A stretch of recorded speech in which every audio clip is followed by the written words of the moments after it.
Cause I'm about that. Cause I'm about that. Just finding where my passion is, and that, like, you know, it's now or never. You either do it now or it's never going to happen. There's no guarantee that there is ever going to be tomorrow. Try to get them funds up, killing the mic just like I ran the jewels in. Y'all gonna get done. You know, if you're going to go through life, you might as well do something you love that impacts other people in a positive way. I'm about that cash flipping, I'm getting it. This is a podcast all about business, entrepreneurship, making your passion your paycheck, people who just want to take control and kick life square in the ass. Finish what I started, I'm about that. On this week's episode of the Now or Never podcast, special guest and some of my best friends, Nick Langer, a.k.a. Baby Rhino, and Cody Guffey. Both of them have worked for me, worked with me, and now are both business partners in two separate companies, and we get down with the real. That's right, questions from you guys that we answer on the show directly from our followers and our fans. You don't want to miss this episode. Problem. Made a little cash in the back end, but still rap like homie starving. Yeah, y'all gotta ask who the man is. Hope I'm gonna be like. Welcome to the Now or Never podcast, all things entrepreneur, business ownership, people making their passion their paycheck and taking life and kicking it square in the ass with my special guest, Mr. Cody Guffey and Mr. Nick Langer. Also my business partners in two different businesses. Yes. And they love the camera. They're excited to be here, and I'm excited to have you guys. So we're changing things up a little bit. We're going to start answering some more questions we get from people, and I get in on DMs, especially after all these podcasts, on just things specific to the businesses we're in. Some things are just business questions in general. Some are from Instagram. Some are from colorful emails we get on occasion, which some of those are just great entertainment, honestly. Keep sending them. I appreciate it. Anyways, Cody, tell us a little bit about you, what you do, what we do together, and where to contact or where to follow you at. My name's Cody. I'm partner owner with VHI with him and Shane Yeager, along with our wives as well, of course. I'm a regional manager for Rexi's Nutrition. I also help with franchising and stuff like that. Kind of a jack of all trades. Just wouldn't all fit on my business cards. So it's got a few titles, but that's pretty much what I do, and then kind of help with everything else with VHI. So that's what keeps me busy. Yeah, and Nick Langer. We'll see. Well, see, here we go. Let me introduce myself. See, let me take a step back here. So I used to do Cody's job way better, and then I decided to step down from doing that, and ended up deciding to open a gym with that older gentleman at the end of the table. And ever since then, really just been working with my clients. And You were just doing excited stuff. to say older gentleman. You know, I was actually excited. I was actually excited to give, like, who's better? Who's actually this guy? Exactly. See, I was excited to give two digs. And that's the end of our podcast. Right. You're not Nailed needed it. to You're welcome. All right. Nailed it. And then BR Physiques is how you can follow me as far as like Instagram and stuff like that. So And you got a new website and app and all that stuff coming out soon too, right? brphysiques.com actually just launched yesterday. Ooh, you're almost official. You know, it's crazy. So that launched yesterday. And then, app coming soon and a couple other things coming too. So Fantastic. Well, I mean, one thing I think the three of us have in common is that we found a chance to take our future in our own hands and make our own destinies of it, which is what we do in entrepreneurship. Is we see an opportunity, we see a space in the business world, and we think we can do it better and bring more value, so we do, and that's really what it all starts down to. And I think the first question somebody had is, like, how do you decide that that's something to go into? And I'll let each of you guys, like, when you want to start a business, what is it? Like, how do you start? Why do you decide that that's the one to go with? I mean, granted, I've had like 18,000 ideas. I think we all have. And I think everybody has seen, oh, I had that idea and somebody else did it. And everybody's like, when do you know when to go all in? I'll let you start, Code. For me, it was, I was kind of there, like when you guys started formulating stuff for like VHI, like I was there guinea pigging and like helping and giving my opinion and stuff like that. And then just through working through Rexi's, obviously I'm familiar with the supplement industry. And then I had actually approached you about possibly buying into the gym. Like I want to be a part of something. So, Rexi's Nutrition is a little bit, can't quite afford buying into that one yet, but it's going to happen. Then you came to me and you're like, how do you feel about VHI? And like, for whatever reason, like I was just helping you with it. And I was like, well, yeah, why would I not do that? So that's where I was like full steam ahead after that, pitched it to my wife. And I don't even know if you'd call it a pitch. I basically mentioned it and she's like, oh, that's cool. So I got the green light there, and then it's just been full steam ahead. So this was honestly, for me, like I'm a hard worker, and like, as I've told you a million times, I'm a facilitator. So I'm really good at just getting stuff done. And actually being a business owner was never like something I eventually wanted to, but it wasn't like quite there. But as soon as you presented it, I was like, why the hell wouldn't I do that? So then it just went full steam ahead and just jumped into it and realized like I absolutely can do something like this. This is Well, I think that's all. But I think when we're presented with opportunities, you have to seize that opportunity. And I've seen it so many times this year alone, where I've presented opportunities to other people, maybe not with me, but with another business. Take over this. There's a slide-in spot, and I've seen people be like, "Yeah, I don't know," but you really want to do this, but you want it handed. Well, I think a lot of people want it handed to them on a plate, a silver platter for free. Welcome to society. Well, you know what I mean? I think they want it. They don't realize, like, well, yeah, but I want it perfectly this way. Well, I don't think one frickin' deal I've done has ever been presented in a perfect plate manner. Anything you've done. I mean, Nick, you could speak to that per se. Like the gym, we all wanted to do it. Yeah. But then deciding to do it, what was the deciding factor for you? So I've got I've figured this out now as I've gone along. There's normally three main things that cause me to decide that I want to do a business now. Number one is have a passion for it, actually want to do it. Yeah. Number two, see a niche in the market that's not being filled. Something that I think can actually be realistic, can be profitable, can actually do something that can actually impact those in our community or whatever it might be. And number three is so many people are doing it the wrong way, it pisses me off, and I decided to take it in my own hands. Which both of us had, that was the reason, right there. That was one of the main reasons why we started the gyms, is because of the fact that, every single gym that we ran into didn't have the qualities that we wanted, didn't have the access that we wanted, didn't have everything that we needed in one spot. And so it was just an easy transition to go do that. And I think the biggest thing is when it comes down to it, people are scared because of the fact they're scared to take a risk. Yeah. Mm-hmm. They're scared of what could happen. And my thing is this, I'm not scared of going bankrupt. I'm not scared of any of that stuff, only because of the fact that if I started seeing money issues, I have no problem putting everything else on the back burner, working 24 hours a day and making sure that my family survives. Yeah. Whether that's I'm going to go out and drive an Uber on top of everything I'm doing, or I'm going to go, you know what I mean? It's one of those things of... I delivered pizza when I first started Rexy's Nutrition. I want to see you as an Uber driver. Hey, listen, I've actually thought about this. Your rating, I don't know if your rating would be... I don't know. Probably not that great, but it's okay. But it's one of those things of... I guess the idea is that all these... It goes back to the same point. Yeah, everybody wants this dream life. They want the cars, the house, this whatever possessional life, but nobody wants to put in the hours. Nobody wants to put in the time to get to that point. And then the other thing is they walk into a business and, we've talked about this before. Yeah, it's a $2 million a year business, right? But you only net $70,000. Yeah, you know what I mean. It doesn't matter what you sell it for; it's what you make. Right. And that's So it's one of those things of like people don't get that. They look at a number and they're like, oh, you're making so much money. And as a business owner, you look at it and you go, "No, I'm not. I'm making jack." But that's part of the game. We understand part of the process. It's part of the sacrifice. Right. And I think you touched on it, like Uber. People aren't willing to do the uncomfortable things. I think that's what it is. And there's never been an easier time in societal history to make money than it is right now. Right. Internet access, 24 access to clients, customers, to market a side hustle, to turn a business, to make money doing Uber. Like you can just get qualified, not have a complete piece of junk car, deliver people. I think some of the work is below them. Correct. It's ego. I see with 20-year-old kids, like it's below. I'm like, are you serious right now? I'd have killed for some of the opportunities I've seen 20-year-old kids presented with this year that they turned down because it wasn't on a silver platter. And that's the problem. Like you say right there's never been an easier time like to do stuff and make money and like open businesses and get out there and try to like make your dreams.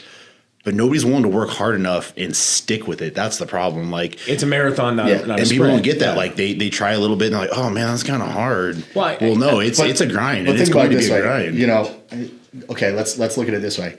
Let's say we brought on a business partner in the gym, which we already told everybody no new friends, but that's okay. The 2020 policy, no new friends. And let's say we brought on somebody.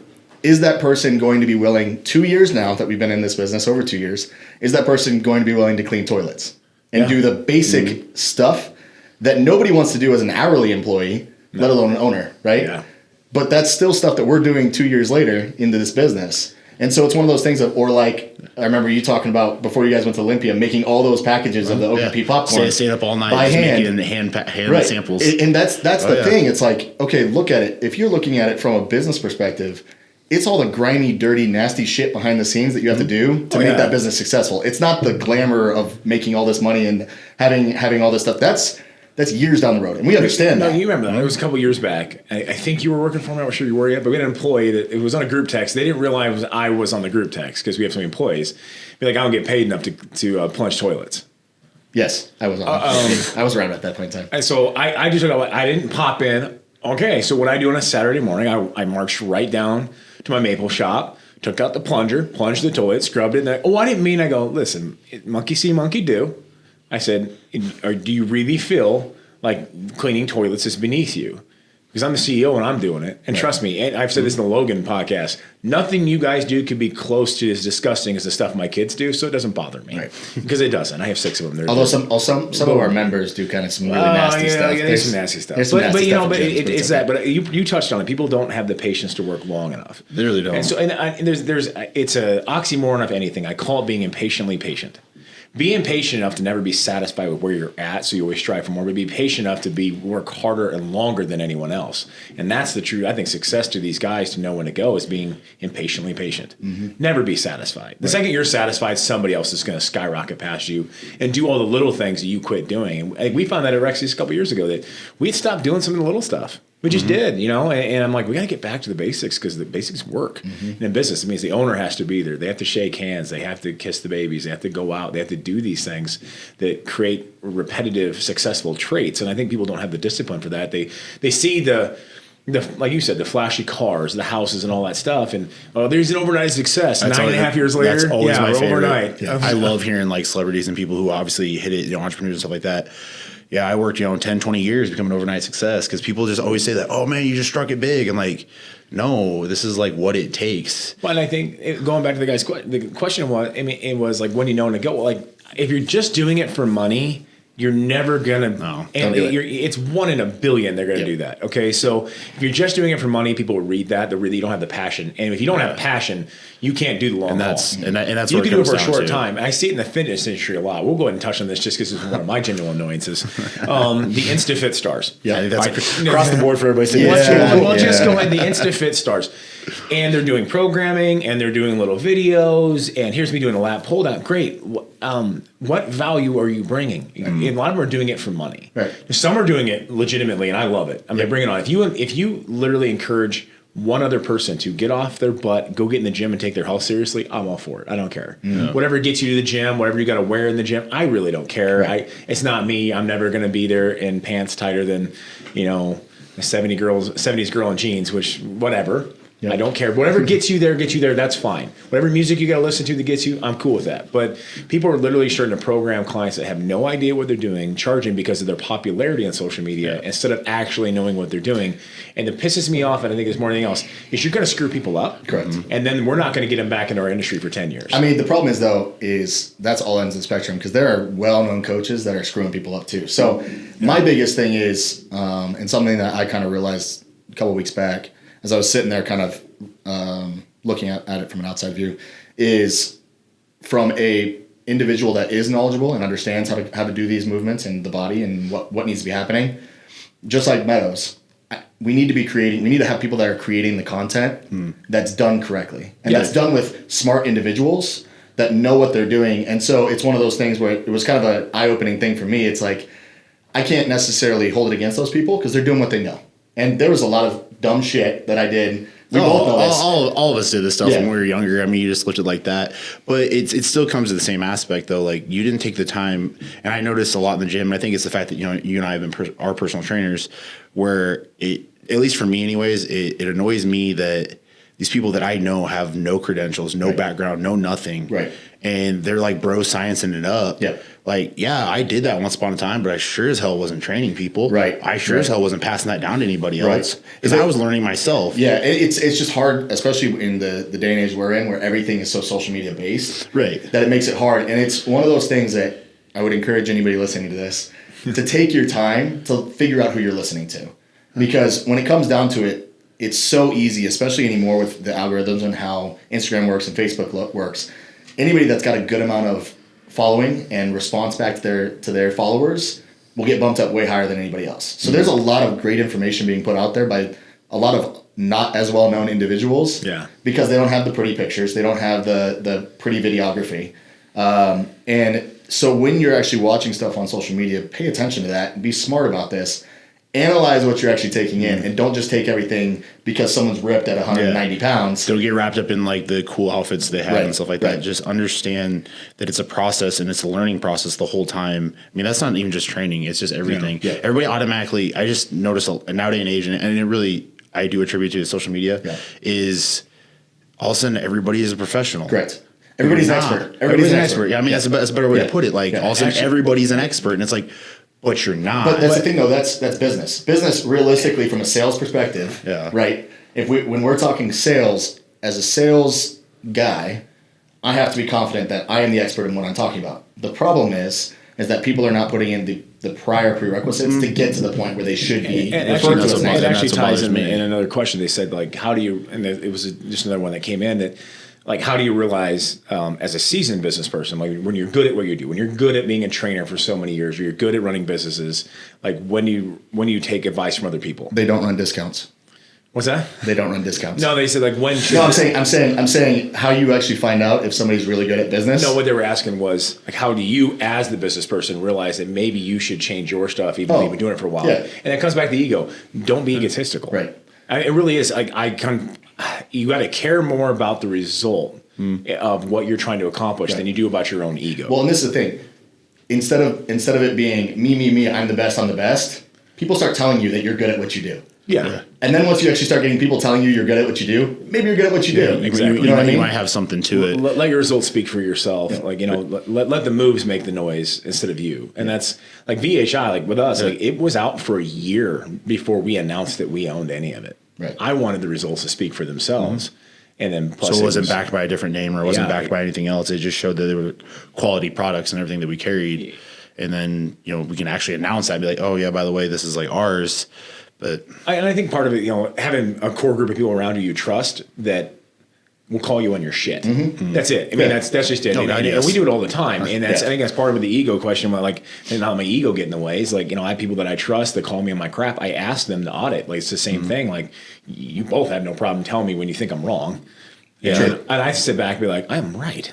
And then I have to go defend it, and then I'm not, which sucks. But my wife has trained me for this, so we're good. Yeah. But it's I weird think, how they do that. Yeah, right? But the thing I think you have to care more about something bigger than yourself. I think that's the biggest problem I see. I see businesses go under because people got egotistical, and their way was the right way. But in today's society, in marketing and business, whether you're in retail, you're in training, you're in gym, you're in wholesale, is that this market is changing every 24 months. The platform upon which we may market and advertise may completely change in 6 months. Yeah. I mean, these things, some of these platforms are overnight successes, know? The Ubers, the Instagrams of the world, that's the one in a billion I'm talking about, folks. But that may change. And that's the problem is people understand like those are outliers. So everybody automatically assumes that like, oh, it is doable. You're right. You can get lucky and it can happen, but those are outliers. Those are not actual when it normally happens. So it is going to take a grind to get there. Oh, yeah, absolutely. And I think it's just part of like making sure that we keep our mind open to stuff. Our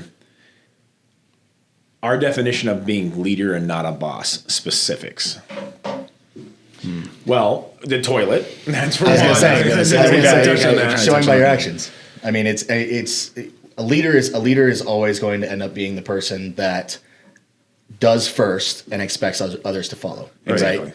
A boss is go do this because I tell you to do it. I think you very rarely, if somebody sees their boss just getting into it, just doing the work, if that employee doesn't feel the need to jump in and help, that's your sign to let them go. Correct. Absolutely. You know what I mean? Like that's something I'll be 100% honest. I have failed on massively.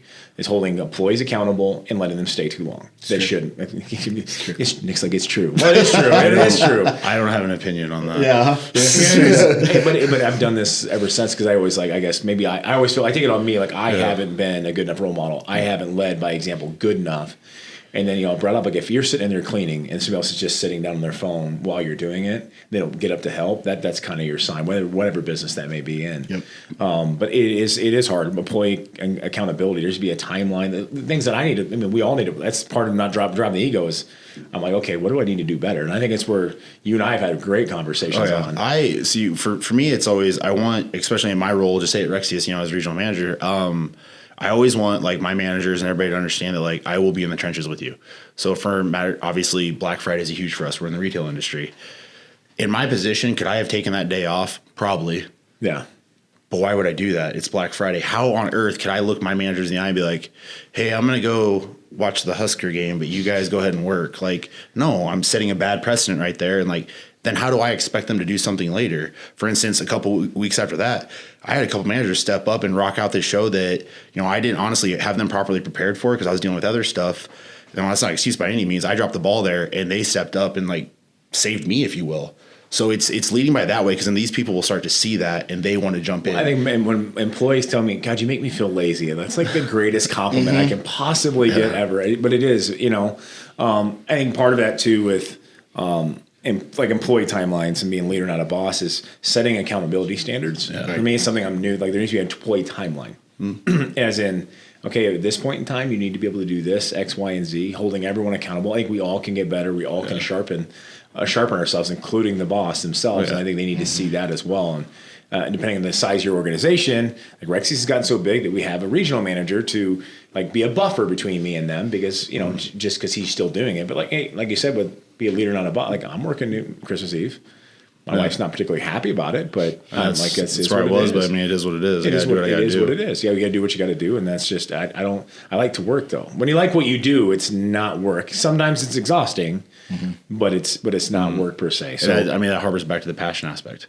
Oh yeah. If you love it, then you'll still step in there and do it. I mean, if you think you're gonna just do something for money, like money's cool and all, but it's only gonna motivate you so far. I mean, at least for me. It's only going to get me somewhere, but I love what I'm doing, like I'm going to plunge a toilet. I'm going to go work on weekends for other people. I'm going to be there. I'm going to stuff little gummies in packets all freaking night. Like it's. I mean, granted, you need money to survive. You know that. But some fact for me, like material possessions don't really. I mean. I'm pretty sure my wife bought everything I'm wearing right now because that's how much I care. She makes it look good. But for me, it just doesn't have any. It's time. That's the only thing that I try to involve my kids and stuff. That's what means things to me. It's memories and time. Like I'll save my money up to go on a vacation or something so I can create memories with my kids more than I care about what kind of car I drive. Nothing wrong. If buying that sweet ass car is your motivator, go do it. But that's only going to give you so much enjoyment for so long. I don't know if probably people do it. You got to find what your motivator is. Some people like to have a lot of money in the bank, feel safe. It's going to be hard for you to be an entrepreneur. And some people like that deadline of having to figure out how you're going to pay their rent. And if that's you, go spend your money. But, good for you. The other one came in, I'm just going to let this topic roll. 8th place trophies. That's all that was said. An exclamation point. Nick. So the nicest way of saying participate. That came in 3 times, so I'm assuming people want to see the response to this. Okay. 8th place trophies. 8th place trophies. Yeah. They're bullshit. Of 8 people. Let's just put it that way. Okay, so my thing is this. Any competition you're in, anything you're trying to compete in, doesn't matter what you're doing. I don't care if it's badminton championships or wrestling or bodybuilding or whatever it might be. You're in it to win your category. You play to win the game. Right. Hello. I don't do moral victories. So my thing is this. It's one of those things of if you're going into it understanding that you're okay with getting 8th place, then why the hell are you even competing? Exactly. Well, I think somewhere amidst the generation between all of us and now, like as we're all parents, so we're not doing it. There's only about a generation or 2 in there that this was really a thing. I think people got confused with people being put down for not being the best, confusing with rewarding lack of basic Okay, but this is my thing. Okay. The biggest lessons I've learned in my life were from losing. Yes. Right? No, I agree. Losing is what actually made me go, shit, I need to get my shit straight and actually be competitive, because right now I'm making myself look like an ass. Yeah, right? 100%. And so my thing is this. I've got, obviously I've got a son who's 3 years old, and he's starting to understand the concept of winning and losing already, right? And it's one of those things of, no, I'm not going to rub it in his face that he lost whatever game that we were playing together. Yeah. But it's one of those things that I want him to understand the concept of winning and losing. Only because of the fact that I understand that a lot of my life decisions that I've made in entrepreneurship, in business, in life in general, have been because of the fact of, in my mind, I can rationalize it by saying winning or losing, right? Yeah. And part of the reason why I daily drive myself harder and harder is because my mentality is there's certain goals I have in mind, and to hit those goals, I'll be winning, right? And so it gives you a driver inside to get after those goals. Having trophies for 8th place completely gets rid of that mentality. Well, I agree. I think we're trying to overcompensate for people who were put down because, Right. but I think you did the wrong action. And so like my kids, if they win something, that's cool. You'll be a humble, graceful Correct. winner. Correct. Nothing wrong with celebrating your hard work. Yes. But you're not going to be a dick either. No. And that just comes down to parenting. Correct. But I was raised in a household where it wasn't optional. Like you will give 100% effort. You will not quit. It is not optional. You have made a commitment to your team. So even though you suck at basketball, and I didn't really think I was that bad, and Chad will probably laugh at this, but but they're like, you made a commitment, you'll do it. And I think I have my kids, they want to quit sports. That's cool. After the season's over. Right. Stay through the process. You will stay through the process and you will give 100% effort or, shit will hit the fan. Right. And that's just the way we're at. I go, I don't care if you win, but you're going to try to. Correct. I think it's the effort was the thing, and if you do win, you will be humble. And I get the idea. I get the idea of trying to encourage the idea that winning is not in a roundabout sense. It's the process. It's not winning is not everything, right? Which is great. And I understand that idea, but I always had the concept in my mind that I would always give 110% effort. Whether that led to a win, so be it. Yeah. But I had the mentality that I was going to win. But that's what gets you there, though. Correct. Like, Oh, no, I agree. if you're like we said before, like if you're cool with finishing 8th out of 8th, and that's your bag, and like check out my cool trophy. Right. Like you're not going to give your maximum effort. And we talked about this the other day. I apply it into business. There's 3 types of people. Okay, the person that sees someone else beat them and says, "How the hell did you do that? I want to be better." And that's definitely me. Like I'm not going to talk shit. I'm not going to blame the refs or whatever it may be. I'm going to blame the IRS, but that's another situation. But I'm going to ask, like, how do we get better? Like how did you do what you did? I did some wrestling, I did football. Like I want to know. Yeah. And then you have another type of person who's just going to blame the refs, who's going to bitch, piss, and moan. They're not going to take responsibility that they didn't do the work. And this is in business. I see this in management. I see it all the time. Everything. And they're going to bitch and they're going to complain and everybody else, oh, they're cheating, they're lying, they're doing this, that, or the other thing. They're not going to take responsibility for their failures because they don't want to look in the mirror and say, I didn't do enough. And the third type of person doesn't give a shit at all. Right. Yeah. And they're complacent. And they're fine with that. I think the first one, that's only 5% of people, in my opinion. Only 5% of people really look at it and say, how would you do that? I want to be better. I'm jealous as hell. You beat me. I don't like that. And I always was that person. I think anybody who's sitting at this table is that type of person. And that's why the whole like he said, like his biggest things he's learned was through losing. I mean, it's the same here, and that's exactly what it is. It's through that losing. You're like, okay, well, I got to learn how to win this then. Right. Like, what can I do to be better? And that's what will always push you forward. And then understanding that I still need to learn. I'm not like the king of everything. Even if you are the best at what you do, there's still somebody out here that knows more than you that is better. Like there's too many people in this world. Like there's too much knowledge in this world for you to assume that you have everything and you are the best at everything. I mean, I'm trying to learn social media and stuff like that. I literally go through social media and like, okay, well, what are these people doing? Well, how is this working? Like, what does that work? Well, and speaking of that, so like everybody assumes a company our size, like I have a graphic designer. I don't. I don't at all. I've had my daughter do some stuff. I can vouch for it, he does not. I do not. And so Cody Guffey's like, I think I could do this. I'm like, you? So I buy an Adobe. The guy who doesn't even know how to answer emails most of the times. Yeah. So okay, I can handle those. So Cody dives in, gets the Adobe membership, and starts watching YouTube videos on how to create. So if anything you've seen for the most part in the last 6 to 12 months, because we had a thing that needed to be filled. Cody's like, well, I don't know what the hell I'm doing, but I'll watch some YouTube videos. And starts designing all of our flyers for damn near everything just because you took it upon yourself. They're like, okay, I'll learn. But that's the kind of person that wins. Right. Because they're willing to learn something, not say, well, that's not my bag. Well, no, the thing is it's so easy to win now because majority of people don't want to put effort in. Yeah, exactly. And so it's one of those things where it's like literally everything is at our fingertips on YouTube, on the internet. Every resource is. We're in a time that every single resource you could possibly need to be successful is right at your damn fingertips. You can find it. YouTube is a bottomless. I said this in a Yes. prior podcast, and I've done this in some Rexius Real videos.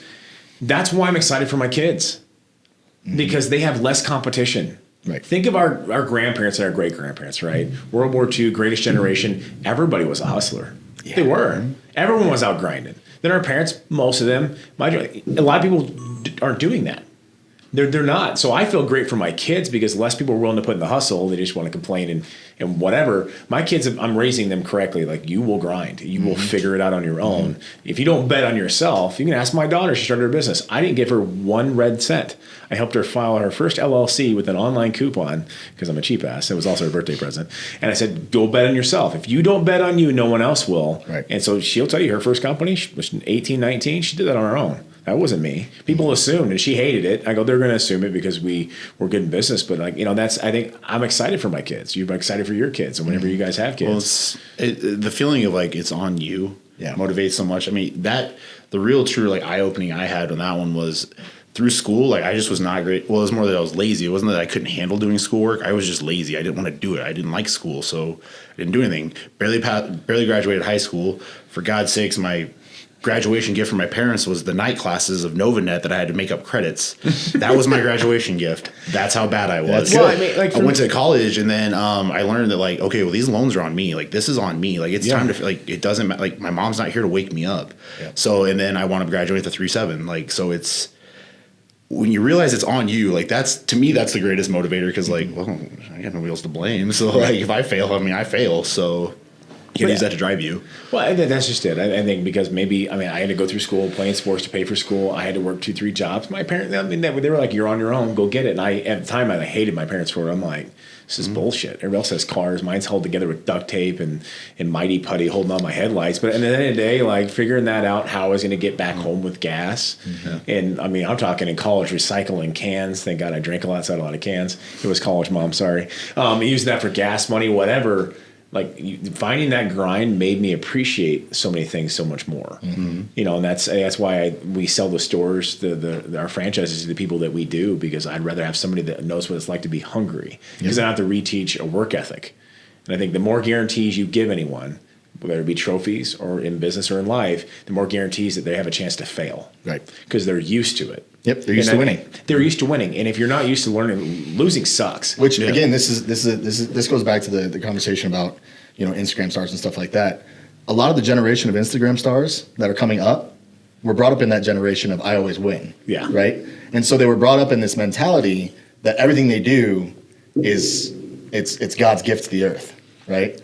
And so that gives you that. I don't like to say entitlement, but it does give you that sense of that. Yeah. And a lot of that is not their fault. It's the environment they grew up in, right? Our environment was not like that. Our environment was we were right before the Instagram and everything. Exennials. Yes. We had technology growing up in life, but we remember part of our life where we didn't have it. Correct. I still remember the days where we were actually outside playing kickball and doing stuff. Like, majority of my childhood was outside. Chad's mom would kick us out and make us go play football next door. That's how I broke my ankle. The joy that we had, like, the biggest technology thing we had was 007 on Nintendo 64. That was greatest game ever. But that was what we grew up on, right? And so it's one of those things of we got to learn a lot of different skills that are not taught anymore, because you learn a lot when you're outside playing games all the time. Yeah. Or the big kid comes down the street and beats you up, or whatever it might be. You learn how to lose real quick. Oh yeah. Right? I just don't think those opportunities are not as present anymore. And so it makes it a lot easier when you're handing out trophies for an 8th place award to make everybody feel like they are special. Once you get into the real world, you understand real quick, you are one person in a sea of people, and you are not as special as you thought you were. You really aren't that special. And there's some people I seriously I see in these things like that, and the way they act and carry themselves, and that's exactly what it is. I really want to shake them and be like, I need you to understand something. You're not that special. Well, they're resting a lot of them when they fail. They're resting on their excuses as that's a viable reason, an option. Like, well, I didn't have this, or had this, or had that. When it comes in business, it goes into life. Like, everything goes into life. And I think I've had 300 messages throughout these podcasts in the last 3 months. They'd be like, well, I'd love to do what you do, but I can't. Man, I have bad credit. Hey, I can't do this because my car's piece. I need to save money for a car. I'm like, you'll find a way. Yeah, you'll find a way. And so here's a little 2-piece sentence. This is going to get real. Some of you guys might even know. You ready? Get real here. When I started Rexy's Nutrition, I had literally just lost $50,000 on my house in Sioux Falls. I was actually in foreclosure. There was $100,000 in credit card debt. I kid you not. I cut my salary by 80% to start the company. So 6 months in, we're starting to do well, right? As well as, and I wasn't going completely in the red. I had to file bankruptcy. Yep. I filed Chapter 13 bankruptcy 9 years ago. I paid back every red cent. I didn't do Chapter 7. I actually paid it back. I feel like I had the ability, and I did. I paid it all back. So I ran the first 6 years of Rexius Nutrition without a credit card. We were in 5 states. Name another person in the planet that ran an entire multi-statewide company without a credit card, because I did it. And I did it debt-free. My entire company was debt-free till 6 years ago. And so that's the whole thing. If you have a will, you'll figure it You'll figure it out. Right. I couldn't get bank loans, obviously, so I had to go to investors, convince them I wasn't completely insane, and there was a slight chance they might make some money back. And that's where you're tested as a salesman. But they saw it on my face. They said, "Well, your business plan kind of sucked, actually." I'm like, "Well, damn it, my business professors gave me a D on college, but I don't want to feel like they're justified." But they sold it on my work ethic, and I'm like, "I will figure out a way to make this work." So if there's a will, there's a way. That's a great freaking expression. If you want to get it done, you will. Everything else is bullshit. Any other reason you give yourself an excuse you have why you didn't win, why you can't do this, is bullshit. I get frustrated at any point, like you were saying, like with people, I want to do this, but the moment I hear that word "but," I've literally stopped listening to anything you've just said from then on. Yep.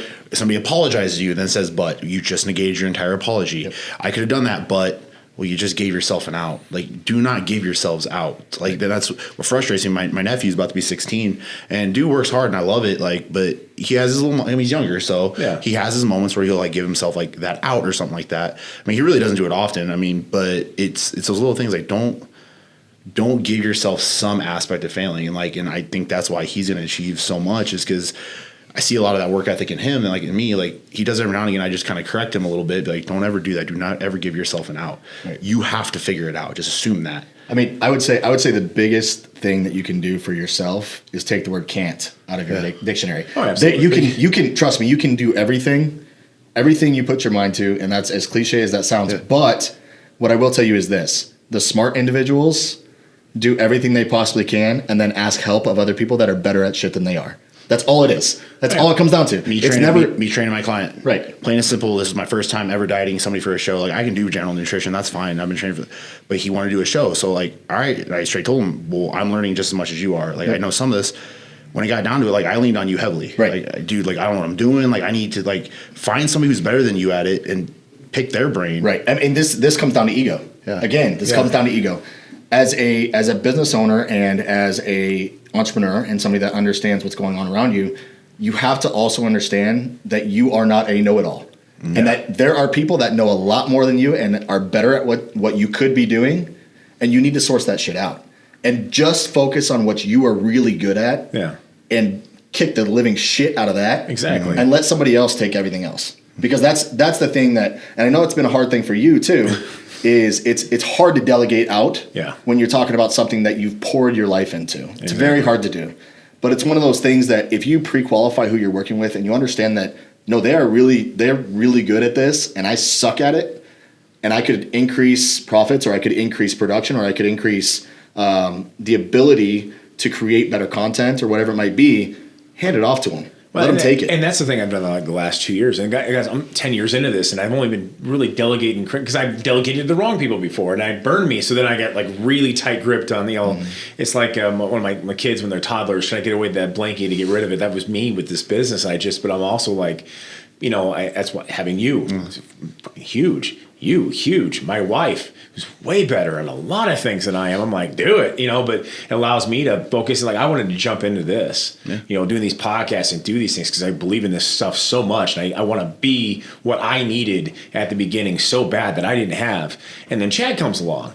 And he knows how to actually do this stuff. Mm-hmm. He makes me look really good, and I talk a lot. That's all I really need to do is talk. But it's one of those, it is hard. It's so fucking hard because this is my baby. This is my 7th child. Yes, I have 6 kids, no comments. But this is There's one time. It means so much to you, but at the same point, it means enough to me to want to see the best out of it. Yeah. Mm-hmm. You know what I mean? And I think that's more than anything to me. So like that's why I said have that core of people around you that will grade you. Mm-hmm. Some people who you work with daily and some people who you don't. Yep. So I bring Mike Giovanni in and I'm like, hey, grade me. And he doesn't even hesitate. He's like, ding, ding, what you need to be doing is this. And he says it with Pat. I'm like, okay. Okay, yep. Sure. I mean, I'm not, don't be too egotistical. Care more about something than yourself. Case in point, I I firmly believe that I'm very good at my position at Rexius, and I'm very comfortable in my position too. Did not change the fact that I shot you an email out of nowhere. I was like, hey, I need you to do a review on me. Yeah. I want one done because I know I'm not perfect. I know there's areas that I messed up and there's areas that I need to get better. I want to be the best possible. I assume that I will never be the best at anything because then that automatically makes you chase that. Mm-hmm. Matthew McConaughey did that thing. He's always chasing himself 10 years in the future. Like and I absolutely freaking love that because it is. Like I've got some lofty, ambitious goals. And yes, my ambition kicks my own ass on a daily basis. But if I'm not, I told my wife, if I'm not that, I'm not me. Yeah. I don't want to do that. If I'm at the point where my ambition is no longer ahead of me, then something's wrong and I check the doctor because that's just not how I am. Now, some of my goals are lofty and will probably kill me. But, yeah. But you're always chasing though. And that's the Yeah. thing is like, and I think you always should be. That the finish line should never be like a set area. It's always something you're going after. And the only set area is your goals. Mm-hmm. Obviously you need goals to reach a certain thing, but like I'll never and I don't want, like you just said right there, like I'll never be complacent. Like I always want to be better. I always have to strive to be better. Like I want to be as good at, dieting and stuff like that as Nick is. Like it's cool. Like I want to understand business as much as you do.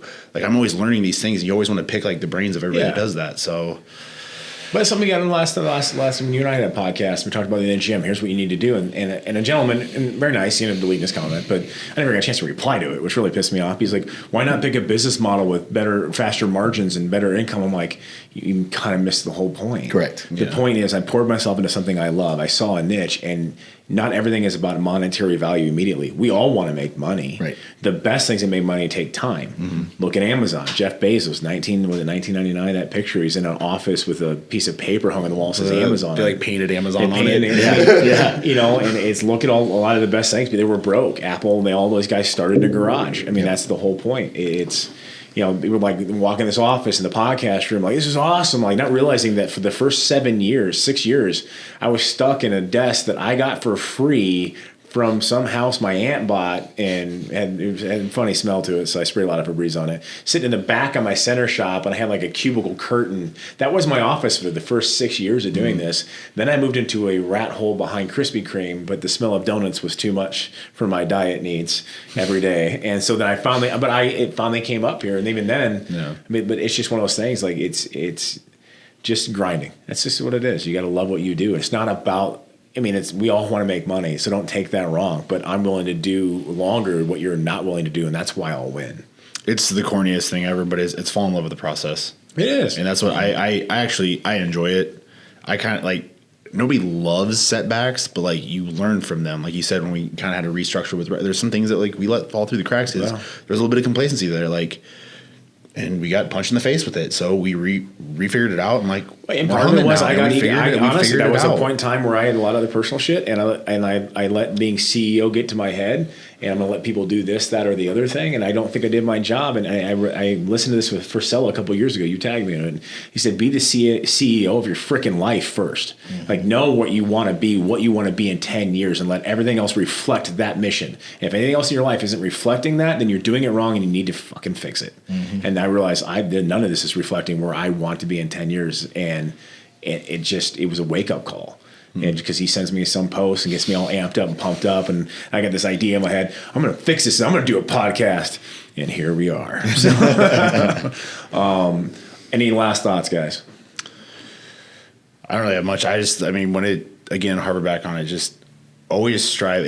And I think what helps us is we have that football background. Yeah. And I think sports backgrounds are huge for people. Obviously, not everybody played sports, but we had to work. It was always about work. Like for me, I was an average athlete at best, but I outworked everybody in the weight room and stuff like that. That's the reason why I went, got a scholarship at Wayne State and stuff like that. It wasn't because my blazing 40 time, I can assure you that. So no, I worked really hard. And then like one of the greatest like compliments I ever got was when I left. I mean, technically I still had a year of eligibility, but when I left, I sat with my head coach, Coach McLaughlin at Wayne State, and he goes, "I wish I had at least 10 to 15 more of you." Guys, I was a backup during my career. Mm-hmm. Like, and this man was wishing he had more of me. Like, I was a backup. And he basically said, he's like, it was your work ethic. Like, you still pushed everybody. Like, you were a tangible part of this. So that was like one of the greatest things. And it's always work, always push harder. And I just wish more people would do that, as opposed to like, oh, well, this got hard. Maybe I should go do this thing. Mm-hmm. Or like, I hate jack of all trades and like master of none. Like, right. why don't you pick like 4 things you're good at? Just and kick ass at it. kick ass Yep. at it. Yep. And that's the way we work with VHI, the way we work with Rexy. It's like we- there's certain things like I don't want to be in charge of logistics. Shane hits it out of the park. I want no part of that. Finances, you and Brittany handle that. I'll just make sure all correspondence are taken care of. Like, you know, so it's stuff like that. Just fall in love with your process. Understand why you're doing this. And I guess if money is your motivator, then I guess good for you. I personally don't see you being successful. No. You have to have more than that. More than that has to matter. Like mine, I want to be successful. And there's nothing wrong with being rich. There's nothing wrong with I'm not, making money and doing your thing, but there has to be more behind it because otherwise you're going to be chasing an empty dream, an empty goal that you'll never obtain. Yep. I mean, and that's just it. I mean, you have to have passion. Right. If passion isn't there, you're not going to be able to do a long enough haul to make it work. Oh, God, no. It just won't because it is a freaking marathon. And if you don't like to run, you're screwed. There's going to be a lot of potholes along the way, so you better have something more than money that's going to carry you because the odds of you going, scraping some pennies together while you're putting your it's going to happen. I think we just had like 6 fortune cookie all in one. That was pretty awesome, actually. Yeah.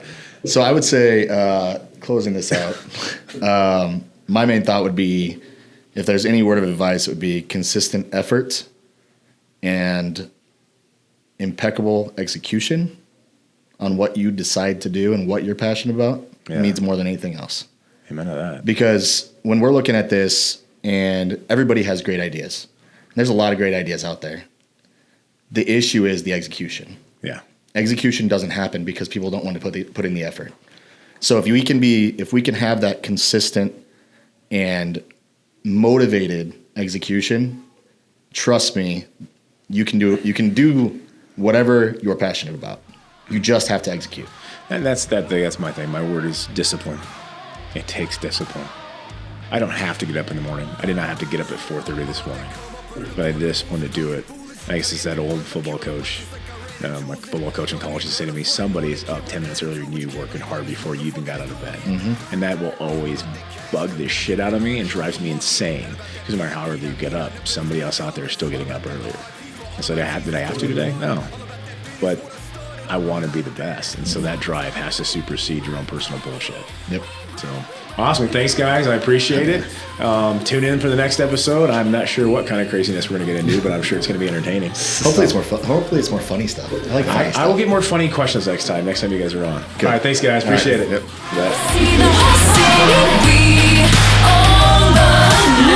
Nothing about it.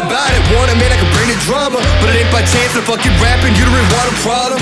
And the newest, most sensational pre-workout to hit the market, Spartacus Resurgence. That's right, folks. It's back. You want the pump, you want the hit. This is the top pre-workout to hit the market in the United States. In my entire time in this business, stop into any Rexy's Nutrition or any local store and get a sample for free to try out for yourself. On our next and final episode of Season 1 of the Now or Never Video Entrepreneurs Podcast, I have the most special guest of all, my wife, Brittany Rexius. We get to talk about the wonderful year we had in 2019 from all the businesses and the podcast, which we just started last year. Went from 9 to over 2,500 followers just on YouTube alone in a matter of a couple months. And you guys get to hear about the awesome plans for Season 2 and 2020. You don't want to miss. It's going to be the best year yet.